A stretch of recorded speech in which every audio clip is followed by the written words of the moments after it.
He surprised us and was born at 28 weeks gestation. Didn't have any complications during my pregnancy. We still have no idea why he was born so early, but he was just ready to be here.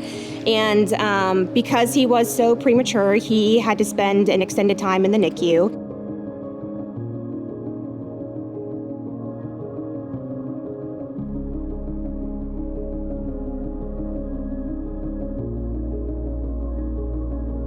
I knew that I wanted to breastfeed, and so my only option at that point was to pump. And so I had to exclusively pump for the first several weeks of his life, and I had a really hard time with it. I had a hard time getting my milk supply to come in. I really struggled, and so the lactation team was amazing to help me with tips and tricks to pump better, to be able to produce more milk. And after a couple of weeks, I finally was able to get my supply to come in and to be able to provide milk for my baby. But also, I was so thankful that the NICU had donor breast milk that they were able to use to feed him while I was trying to get my supply to come in.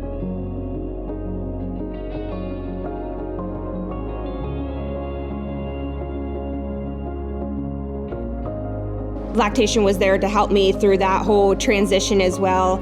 And then when we were able to go home, we were successful to continue breastfeeding, and I was able to breastfeed him for 13 months then. Seems like it should be something that's so natural and easy, but it really is difficult for a lot of families, just to learn the correct positioning for the babies and ways to get the babies to be alert enough to want to breastfeed and how to get their supply to come in. Lactation consultants that we have are so helpful to get all of that so that these moms can be successful in their breastfeeding journeys.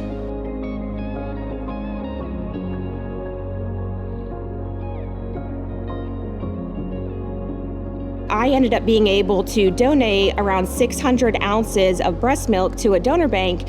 And it just made me feel so good that I was able to give back to some other NICU mom and baby that needed that milk, just like my son did when I had him. If you're willing, please give to the St. Bernard's Foundation to help women and children in Northeast Arkansas.